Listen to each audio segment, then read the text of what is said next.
Mes chers frères et sœurs en Christ, que la paix du Seigneur soit avec vous. Aujourd'hui, je viens vous apporter un message divin qui va transformer votre vie financière.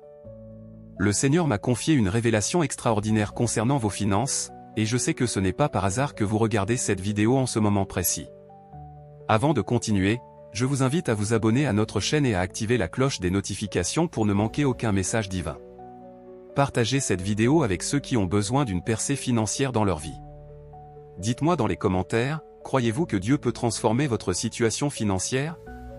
Écrivez « Je crois » si vous êtes prêt à recevoir cette bénédiction. Le Seigneur m'a montré que beaucoup d'entre vous traversent des moments difficiles, luttant avec des dettes, des factures impayées, et des inquiétudes constantes concernant l'argent. Mais aujourd'hui, je vous apporte une parole d'espoir et de restauration. Ce message n'est pas une promesse de richesse instantanée, mais un guide divin pour restaurer vos finances tout en renforçant votre foi.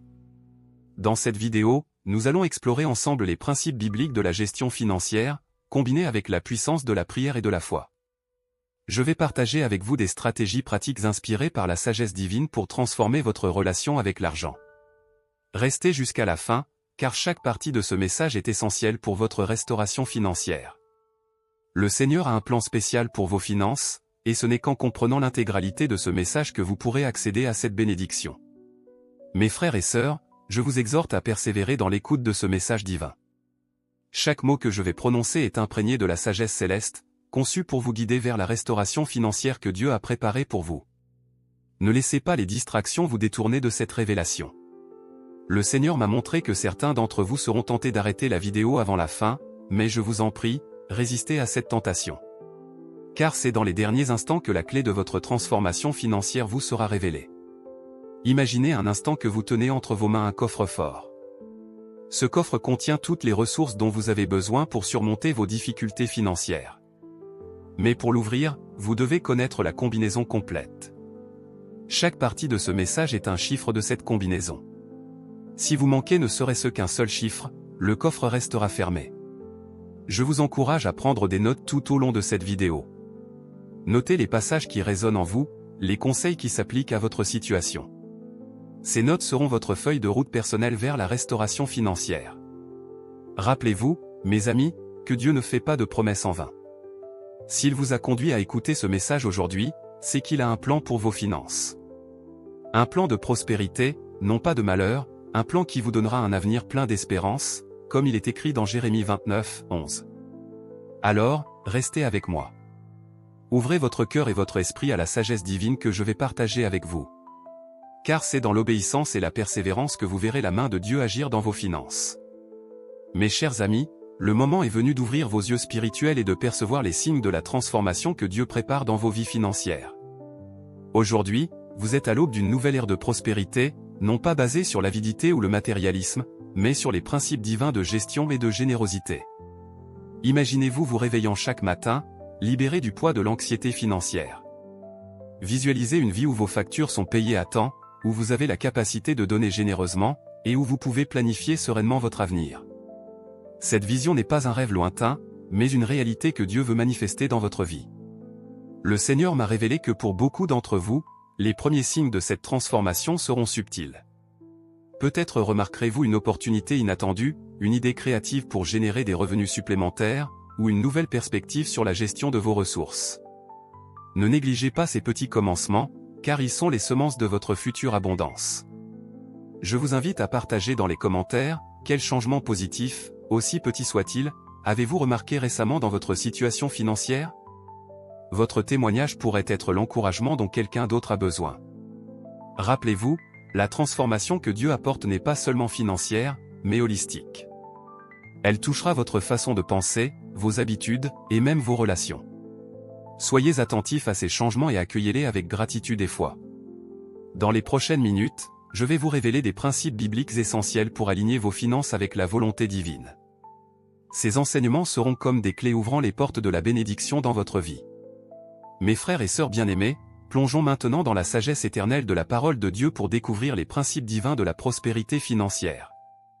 Rappelons-nous que notre Dieu est un Dieu d'abondance, comme le proclame le psaume 23h1, « L'Éternel est mon berger, je ne manquerai de rien ». Cependant, cette abondance n'est pas synonyme de richesse matérielle excessive, mais plutôt de suffisance et de contentement. comme l'apôtre Paul nous l'enseigne dans Philippiens 4h19, « Et mon Dieu pourvoira à tous vos besoins selon sa richesse, avec gloire, en Jésus-Christ. » La clé de la restauration financière réside dans notre attitude envers l'argent et notre confiance en Dieu. Proverbe 3, 9-10 nous exhorte, « Honore l'Éternel avec tes biens, et avec les prémices de tout ton revenu, alors tes greniers seront remplis d'abondance, et tes cuves regorgeront de mou. » Ce passage nous enseigne l'importance de la gestion fidèle et de la générosité. Dieu ne nous appelle pas à l'accumulation égoïste, mais à une gestion sage et à un cœur généreux. Lorsque nous honorons Dieu avec nos finances, nous ouvrons les canaux de sa bénédiction. Méditez sur Matthieu 6h33, « Cherchez premièrement le royaume et la justice de Dieu, et toutes ces choses vous seront données par-dessus. » Cette promesse nous rappelle que notre priorité doit être notre relation avec Dieu, et non la poursuite aveugle de la richesse. En appliquant ces principes bibliques, vous allez créer un fondement solide pour votre restauration financière. Ce n'est pas un chemin de facilité, mais un chemin de fidélité et de croissance spirituelle. Je vous invite à réfléchir, comment pouvez-vous commencer à appliquer ces principes dans votre vie quotidienne? Partagez vos réflexions dans les commentaires. Mes chers amis en Christ, j'aimerais maintenant vous inviter à un moment d'interaction et de réflexion profonde. Car votre engagement actif dans ce processus de restauration financière est crucial. Je vous pose cette question, êtes-vous prêt à faire confiance à Dieu pour votre avenir financier? Si c'est le cas, je vous invite à écrire dans les commentaires, « Je fais confiance à Dieu pour mes finances ». Votre déclaration publique de foi peut être le premier pas vers votre miracle financier.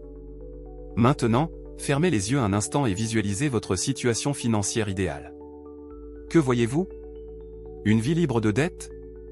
La capacité de bénir les autres? Une retraite sereine? Gardez cette image à l'esprit, car la foi commence par la vision que Dieu place dans nos cœurs. Je voudrais que vous réfléchissiez à cette question, quel est le plus grand obstacle financier que vous affrontez actuellement? Partagez-le dans les commentaires. Non seulement cela vous aidera à identifier clairement votre défi, mais cela permettra aussi à notre communauté de prier spécifiquement pour vous. Rappelez-vous, vous n'êtes pas seul dans ce voyage. Nous sommes une communauté de croyants, unis dans la foi et le soutien mutuel. Prenez un moment pour encourager quelqu'un d'autre dans les commentaires. Votre mot d'encouragement pourrait être la lumière dont un frère ou une sœur a besoin aujourd'hui. Enfin, je vous lance ce défi, engagez-vous à prendre une action concrète cette semaine pour améliorer votre situation financière. Que ce soit établir un budget, commencer à épargner, ou chercher conseil auprès d'un mentor financier chrétien. Partagez votre engagement dans les commentaires et revenez la semaine prochaine pour témoigner de vos progrès. Votre participation active est un acte de foi. Elle montre à Dieu que vous êtes sérieux dans votre désir de transformation financière. Mes bien-aimés, j'aimerais maintenant vous parler de la puissance du silence et de la concentration dans votre cheminement vers la restauration financière. Comme il est écrit dans Psaume 46, 10, « Arrêtez, et sachez que je suis Dieu ». Dans notre monde bruyant et agité, nous oublions souvent l'importance du calme et de la réflexion. Pourtant, c'est dans ces moments de tranquillité que Dieu nous parle le plus clairement. Je vous invite à créer chaque jour un espace de silence, où vous pourrez méditer sur la parole de Dieu et écouter sa voix concernant vos finances. Imaginez-vous dans un jardin paisible, seul avec Dieu. Dans ce silence, présentez-lui vos soucis financiers. Écoutez attentivement. Vous pourriez être surpris par les idées et les solutions qu'il vous inspire dans ces moments de calme. Gardez précieusement ces révélations. Ne les partagez pas immédiatement avec tout le monde. Comme une graine qui doit être plantée et nourrie en secret avant de produire son fruit, vos inspirations divines ont besoin de temps pour se développer. Concentrez-vous sur votre propre parcours financier. Évitez de vous comparer aux autres ou de vous laisser distraire par leur situation. Votre chemin est unique, et Dieu a un plan spécifique pour vous. Je vous encourage à tenir un journal de vos réflexions et des paroles que Dieu vous adresse durant ces moments de silence. Notez les petits progrès, les idées qui émergent, les changements d'attitude que vous observez. Ce journal deviendra un témoignage puissant de l'œuvre de Dieu dans votre vie financière. Rappelez-vous, la transformation financière que Dieu opère en vous est un processus intime et personnel. Cultivez-le avec patience et discrétion, et vous verrez des fruits abondants en temps voulu. Mes chers frères et sœurs, je vous invite maintenant à un exercice de visualisation puissant. Fermez les yeux et laissez-moi vous guider dans cette expérience spirituelle. Imaginez-vous dans une pièce sombre. Cette obscurité représente vos difficultés financières actuelles. Vous vous sentez peut-être perdu, incertain de la direction à prendre. Mais soudain, vous apercevez une lueur au loin. Cette lumière symbolise l'espoir et la guidance divine. Tandis que vous vous approchez de cette lumière, elle devient de plus en plus brillante. Vous réalisez qu'elle émane d'une porte entr'ouverte. Cette porte représente l'opportunité que Dieu ouvre devant vous pour votre restauration financière. Avec foi, vous poussez la porte et entrez. Vous vous trouvez maintenant dans un jardin luxuriant, baigné de lumière dorée. Ce jardin symbolise l'abondance que Dieu a préparée pour vous. Vous voyez des arbres chargés de fruits, représentant les diverses bénédictions financières qui vous attendent. Au centre du jardin se trouve une fontaine claire et cristalline. Cette eau vive représente la sagesse divine et les ressources illimitées de Dieu. Approchez-vous et buvez de cette eau. Sentez comme elle vous revigore et vous remplit d'une nouvelle perspective sur vos finances. Maintenant, regardez vos mains. Elles ne sont plus vides, mais remplies de graines. Ces graines symbolisent les talents, les idées et les opportunités que Dieu vous a données.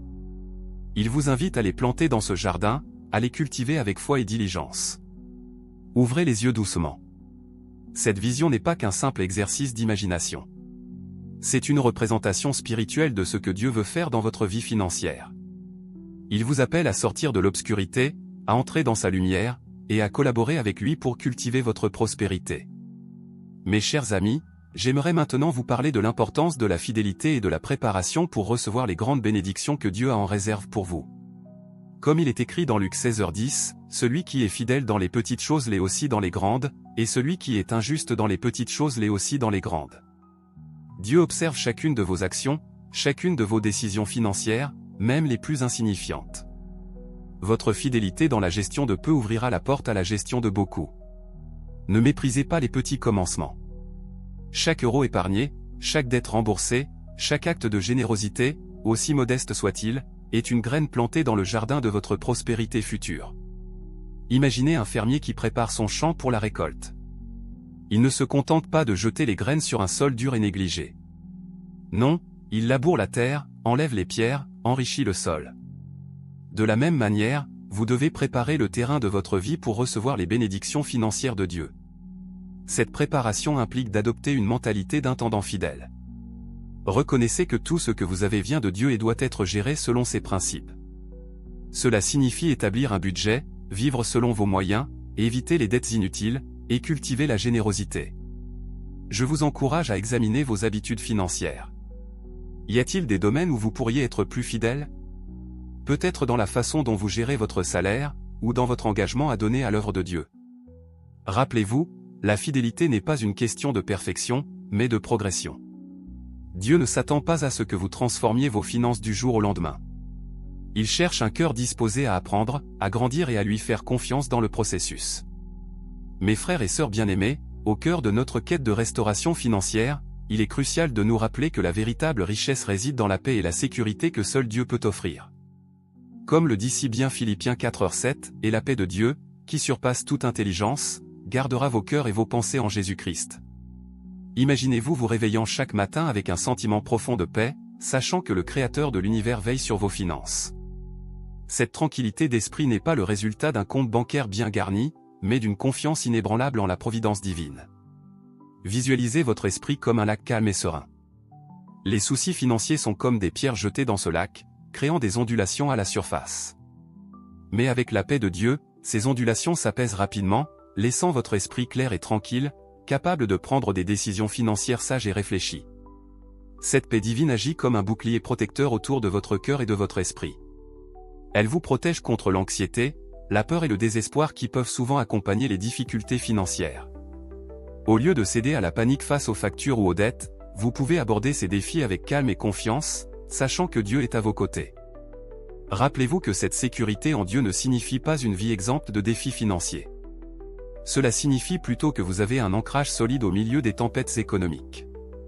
Votre valeur ne dépend pas de votre situation financière, mais de votre identité d'enfant bien-aimé de Dieu. Je vous invite à prendre un moment pour respirer profondément et laisser cette paix divine imprégner votre être. Ressentez la présence rassurante de Dieu qui vous enveloppe, vous promettant sa protection et sa provision. Mes chers frères et sœurs en Christ, nous arrivons au terme de ce message divin sur la restauration de vos finances. J'espère que ces paroles ont ravivé votre foi et vous ont donné une nouvelle perspective sur la gestion de vos ressources. Je vous invite maintenant à passer à l'action.